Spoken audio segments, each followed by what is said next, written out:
प्रतिभाशाली बीरबल। बीरबल की विनोद प्रियता और बुद्धिचातुर्य ने न केवल अकबर बल्कि मुगल साम्राज्य की अधिकांश जनता का मन मोह लिया था। लोकप्रिय तो बीरबल इतने थे कि अकबर के बाद उन्हीं की गणना होती थी। वे उच्च कोटि के प्रशासक और तलवार के धनी थे, पर शायद जिस गुण के कारण वे अकबर को परम प्रिय थे वह गुण था उनका उच्च कोटि का विनोदी होना। बहुत कम लोगों को पता होगा कि बीरबल एक कुशल कवि भी थे। वे ब्रह्मा उपनाम से लिखते थे। उनकी कविताओं का संग्रह आज भी भरतपुर संग्रहालय में सुरक्षित है। वैसे तो बीरबल के नाम से वे प्रसिद्ध थे, परंतु उनका असली नाम महेशदास था। ऐसा विश्वास किया जाता है कि वे यमुना के तट पर बसे त्रिविक्रमपुर, अब तिकवामपुर के नाम से प्रसिद्ध, में एक निर्धन ब्राह्मण परिवार में पैदा हुए थे। लेकिन अपनी प्रतिभा के बल पर उन्होंने अकबर के दरबार के नवरत्नों में स्थान प्राप्त किया था। उनकी इस अद्भुत सफलता के कारण अनेक दरबारी उनसे ईर्ष्या करते थे और उनके विरुद्ध षड्यंत्र रचते रहते थे। बीरबल सेनानायक के रूप में अफगानिस्तान की लड़ाई में मारे गए। कहा जाता है कि उनकी मृत्यु ईर्ष्यालु विरोधियों के षड्यंत्र का परिणाम थी। पहली कथा, अकबर बीरबल कैसे मिले। अकबर अक्सर भेष बदलकर आगरा की गलियों में निकल पड़ते थे। इससे वहां के हालचाल की पूरी जानकारी उन्हें रहती थी। इसी तरह एक दिन उन्होंने देखा वहां क्या हो रहा है। एक व्यक्ति ढोल बजाकर चिल्ला रहा था, सुनो आगरा के बाशिंदों, सुनो, दुनिया के सबसे बड़े बहुरूपिये आज आपके शहर में पधारे हैं। वाह, षड्यंत्र। उसने कहा, लीजिए पहले मिलिए इस बैल से। एक खूबंखार बैल दौड़ता हुआ आया। तभी उद्घोषक बैल से बोला, रुको भाई, रुको, भूख लगी है ना? लो, जरा घास खा लो। बैल घास खाने लगा। दर्शक बोल उठे, वाह, क्या भेष धरा है, लाजवाब। अकबर सोचने लगे, सचमुच ये बहुरूपिये अपने फन के उस्ताद हैं। इनकी जितनी तारीफ की जाए कम है। तभी एक नौजवान को देखकर अकबर मन में सोचने लगे, पर लगता है वह नौजवान जरा भी प्रभावित नहीं हुआ।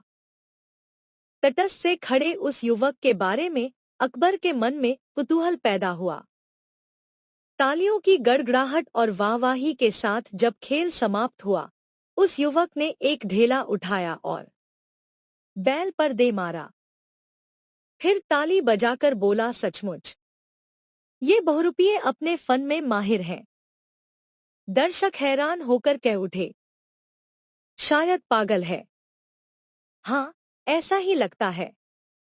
किंतु अकबर को लगा ऐसा नहीं हो सकता, और उन्होंने नौजवान को पीछे से आवाज दी, सुनो भई। नौजवान बोला, जी। अकबर ने पूछा, तुमने पहले बैल को ढेला मारा, फिर तालियां बजाईं, पहले क्यों नहीं बजाईं? नौजवान बोला, देखिए, जरा सी सूझबूझ से कोई भी किसी का रूप धर सकता है। नौजवान आगे बोला, मगर उस चरित्र के सूक्ष्म हाव भावों की हूबहू नकल बिरले ही कर पाते हैं। जब मैंने उस बैल को ढेला मारा तो उसने अपनी खाल को ठीक उसी तरह हिलाया जैसे कि असली बैल ढेला लगने पर हिलाता। अकबर ने पूछा, तो इसीलिए तुम बाद में देर तक तालियां बजाते रहे? नौजवान बोला, जी हाँ। अकबर ने कहा, भई, तुम तो बड़े अक्लमंद हो, क्या नाम है तुम्हारा? नौजवान बोला, बीरबल। अकबर ने पूछा, तो बीरबल, तुम मेरे यहाँ काम करना पसंद करोगे? बीरबल बोले, जरूर जहांपनाह, भला मैं शहंशाह का हुक्म कैसे टाल सकता हूँ? अकबर ने चकित होकर कहा, मगर अगर त तुमने मुझे पहचान कैसे लिया? बीरबल बोले, भेष तो आपने कमाल का बनाया है, जहांपनाह, मगर आपकी बोलने की अदा और शाही हावभाव मुझसे छिप नहीं सके। और इस प्रकार बीरबल अकबर के नवरत्नों में शरीक हुए। दूसरी कथा, धोबी और कुम्हार। आगरा शहर के छोर पर एक धोबी और कुम्हार रहते थे। एक दिन कुम्हार ने देखा कि गधे ने उसके सारे घड़े कुचल डाले। कुम्हार डंडे से गधे को पीटता बोला, लो, मेरी दिन भर की मेहनत पर पानी फेर दिया। चल निकल यहां से, बदमाश। गधा ढेंचू ढेंचू ढेंचू ढेंचू करने लगा। तभी धोबी वहां भागता हुआ आया और कुम्हार से बोला, अरे अरे, ठहरो, यह मेरा गधा है। इस पर कुम्हार गुस्से से बोला, तो क्या हुआ? इसने मेरे घड़े चूर चूर कर दिए। धोबी ने कहा, बस इतनी सी बात, घड़ों के पैसे ले लो। यह लो। देखने वाले बोल उठे, पड़ोसी हो तो ऐसा कितना उदार है। कुम्हार जलभुंज कर सोचने लगा, सबके सामने मेरी इज्जत उतार गया। हुन्हा, ठीक है बच्चू, तुझे वह मजा चखाऊंगा कि। अगले दिन सुबह अकबर के दरबार में कुम्हार अकबर को बता रहा था, जहांपना, हाल में फारस से लौटे मेरे एक दोस्त का कहना है कि वहां आपके नाम का डंका बजता है। आपकी बड़ी इज्जत है वहां। मगर अकबर ने कहा, हाँ, बोलो। कुम्हार बोला, मगर आगरा के हाथियों के बारे में उनका ख्याल अच्छा नहीं है। अकबर ने पूछा, हाथियों के बारे में? कुम्हार बोला, जी हाँ, उनका कहना है कि हमारे हाथी बड़े गंदे और काले हैं और शाही हाथियों को गंदा नहीं होना चाहिए। अकबर ने कहा, अच्छा। कुम्हार बोला, फारस के शाह के हाथीखाने के सारे हाथी दूध से झक सफेद हैं। अकबर ने कहा, अच्छा। और सोचने लगे, जरूर यह आदमी चालबाज है। अकबर ने आदमी से पूछा, मगर शाह ईरान अपने हाथी इतने साफ सुथरे कैसे रखते हैं? कुम्हार बोला, सीधी सी बात है हुजूर, इस काम के लिए उन्होंने बढ़िया धोबियों की एक फौज लगा रखी है। अकबर ने कहा, तो हम भी वही करेंगे। लो, शहर के तमाम बढ़िया धोबियों को फौरन इस काम पर लगा देते हैं। कुम्हार बोला, एक मिनट, जहांपनाह, शहर का बेहतरीन धोबी मेरा पड़ोसी है, वह अकेला ही इस काम के लिए काफी है। अकबर समझ गए, तो यह अपने पड़ोसी को फंसाना चाहता है, और बोले, ठीक है, हम उसी को बुलवाते हैं। कुछ ही देर बाद धोबी अकबर के सामने था। अकबर ने धोबी से कहा, तो हफ्ते भर में हमारे हाथी सफेद हो जाने चाहिए, समझ गए? धोबी हिचकते हुए बोला, हाँ हाँ, जहांपनाह। पहला हाथी लाया गया। धोबी काम में जुट गया। दिन भर की धुलाई के बावजूद हाथी जैसा का वैसा काला ही रहा। निराश धोबी शाम को भारी कदमों से घर की ओर चल दिया और सोचने लगा, यह सब उस कुम्हार की करतूत है। तभी धोबी को बीरबल मिले। उन्होंने धोबी से पूछा, क्या हुआ भाई, मुंह क्यों लटकाए हुए हो? धोबी बोला, सरकार, अब आप ही मेरी मदद कर सकते हैं। उसने बीरबल को सारी घटना बताई। बीरबल बोले, बस इतनी सी बात, तुम ऐसा करो कि। अगली सुबह अकबर ने हाथी को देखकर धोबी से पूछा, यह हाथी तो वैसा का वैसा है, जरा भी सफेद नहीं हुआ। कल दिन भर क्या करते रहे तुम? धोबी बोला, परवरदिगार, बात यह है, अगर कोई बड़ा सा बर्तन हो जिसमें यह हाथी समा सके तो मेरा काम आसान हो जाएगा। अकबर ने कहा, ठीक है, हम अभी हुक्म किए देते हैं। और सोचने लगे, लगता है यह भी पक्का उस्ताद है। बर्तन बनाने का काम उसी कुम्हार को सौंपा गया। एक हफ्ते बाद कुम्हार बर्तन ले आया और मन ही मन सोचते हुए धोबी का बच्चा समझता होगा कि मैं फंस जाऊंगा। अकबर से बोला, जहां पनाह, यह रहा बर्तन। अकबर ने कहा, अब हाथी को इसमें खड़ा किया जाए। और सोचने लगे, अब आएगा मजा। हाथी के पैर रखते ही बर्तन टूट गया।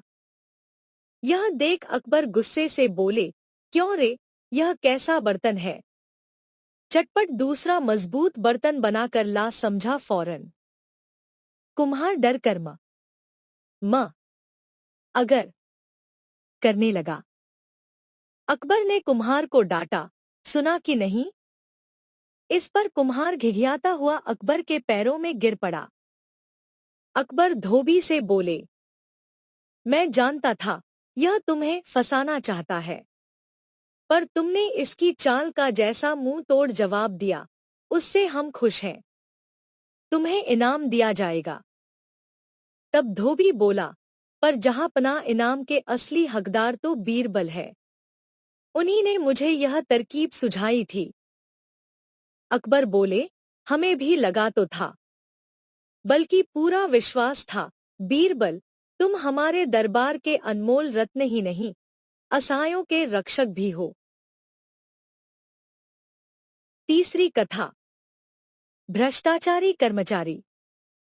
एक सुबह अकबर के दरबार में सैनिक एक आदमी को पकड़कर लाए और अकबर को बताया, जहां पनाह, यह आदमी रिश्वत लेते पकड़ा गया है। अकबर ने पूछा, यह किस काम पर था? सैनिक ने बताया, अनाज के गोदामों का प्रमुख था, हुजूर। अकबर बोले, हो, हवालात में बंद कर दो, बाद में हम फैसला करेंगे। अकबर बोले, बीरबल, अक्सर मैं सोचा करता हूँ, क्या इंसान को उसका पद भ्रष्टाचारी बना देता है? बीरबल ने कहा, मैं ऐसा नहीं समझता, जहांपनाह। भ्रष्टाचारी इंसान चाहे किसी भी पद पर हो, रिश्वत लेने का रास्ता निकाल ही लेता है।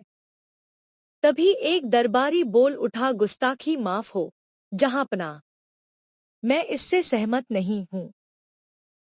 यह बीरबल से जलने वाले दरबारियों में से एक था। दरबारी अकबर से बोला, ऐसे सैकड़ों काम हैं जिन्हें करते हुए रिश्वत लेना नामुमकिन है। बीरबल ने दरबारी से कहा, एकाध का नाम तो बताइए। दरबारी सोचते हुए बोला, मसलन, अ हाँ, अभी अभी जिसे गिरफ्तार किया गया है, उसे यमुना के किनारे बैठकर लहरें गिनने का काम सौंपिए। मेरा दावा है, इस काम पर रहते वह एक दमड़ी की भी रिश्वत नहीं ले सकेगा। बीरबल बोले, कोई भ्रष्टाचारी सुधर जाए तो अच्छा ही है, पर मुझे नहीं लगता यह तरकीब काम करेगी।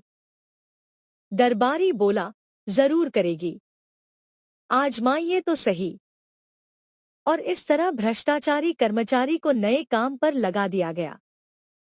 एक हफ्ते बाद अकबर बोले, बीरबल, अब तक तो उस आदमी के बारे में कोई शिकायत नहीं आई। दरबारी बोला, मैंने क्या कहा था? बीरबल बोले, हाँ, जहांपनाह, क्यों न वहीं चलकर खुद देखा जाए। अकबर बोले, जरूर। बीरबल बोले, तो कल सुबह हम मछुआरों के भेस में वहां चलेंगे। अगली सुबह वहां पहुंचकर उन्होंने देखा, वह रहा। मछुआरों के भेस में वह उनको पहचान नहीं पाया और बोला, ए, क्या कर रहे हो तुम लोग?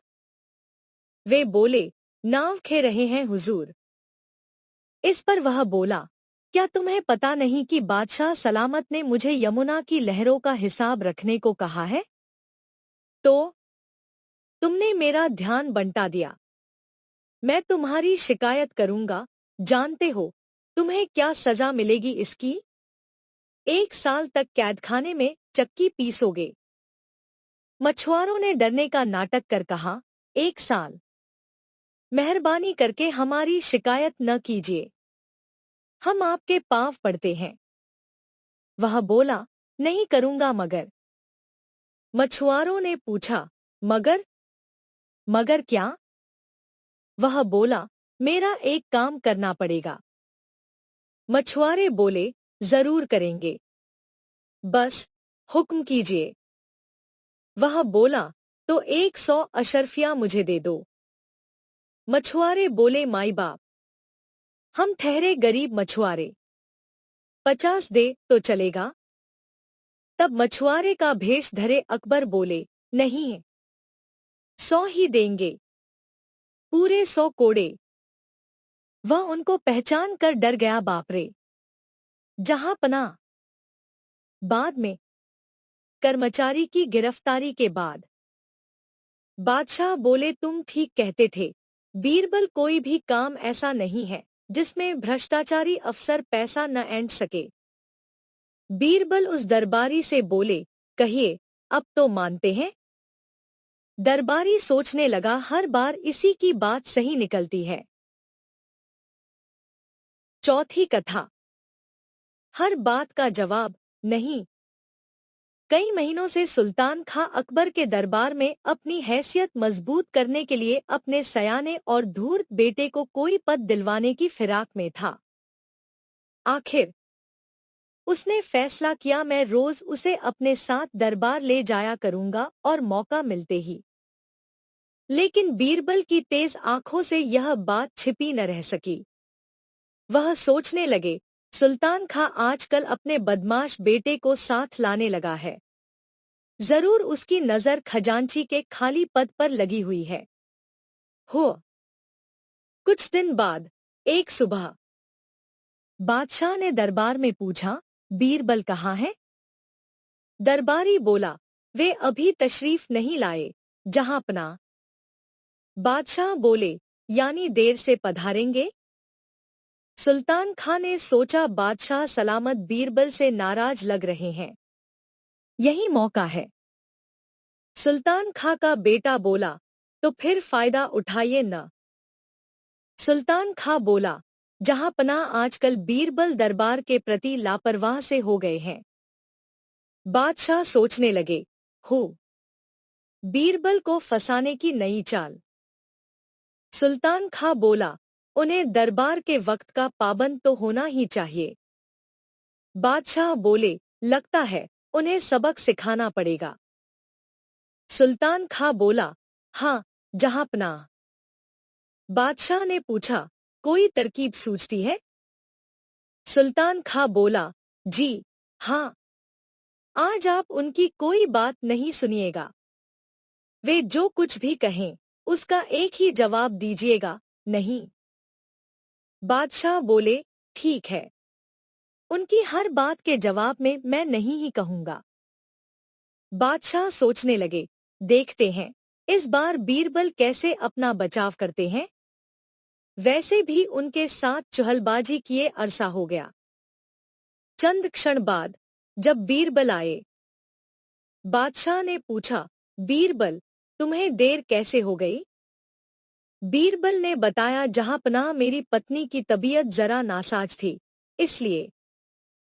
बादशाह बोले, हमें तुम्हारी बात का यकीन नहीं है। बीरबल सोचने लगे, जरूर इसमें सुल्तान खां का हाथ है।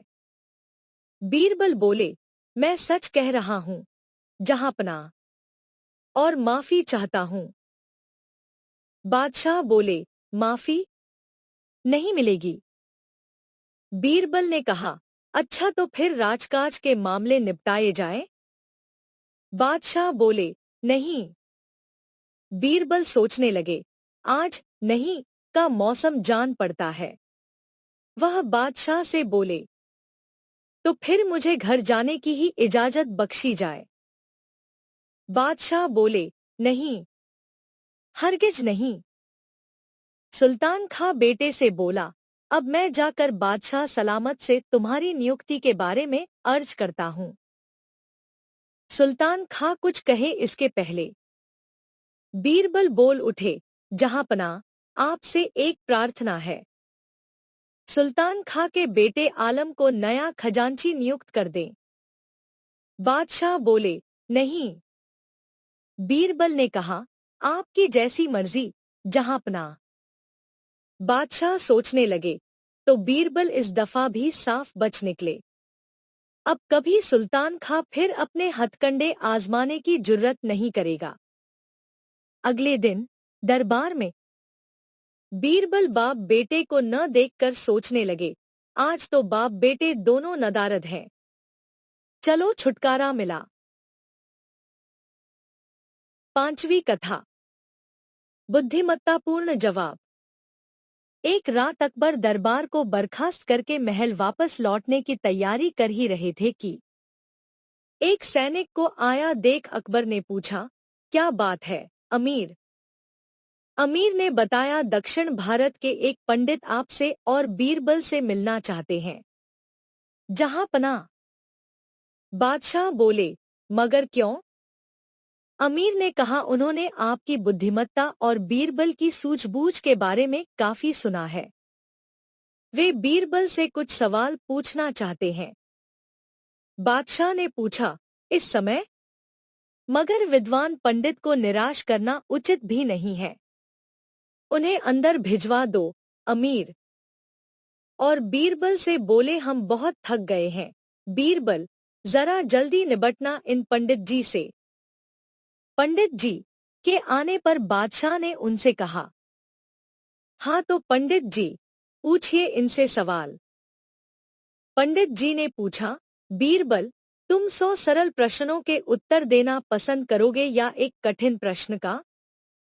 बीरबल ने सोचा, 100 सवाल सुनने का समय बादशाह के पास कहा और पंडित जी से बोले, आप मुझसे एक कठिन प्रश्न ही पूछ लें पंडित जी। पंडित जी ने पूछा, ठीक है, तो बताओ, पहले मुर्गी पैदा हुई या अंडा? बीरबल ने उत्तर दिया, मुर्गी। पंडित जी बोले, यह तुम कैसे कह सकते हो? बीरबल ने कहा, माफ कीजिएगा पंडित जी, आप यह दूसरा प्रश्न पूछ रहे हैं। पंडित सचमुच मुग्ध हो गया बीरबल की चतुराई पर, जिसकी उसने इतनी तारीफ सुन रखी थी।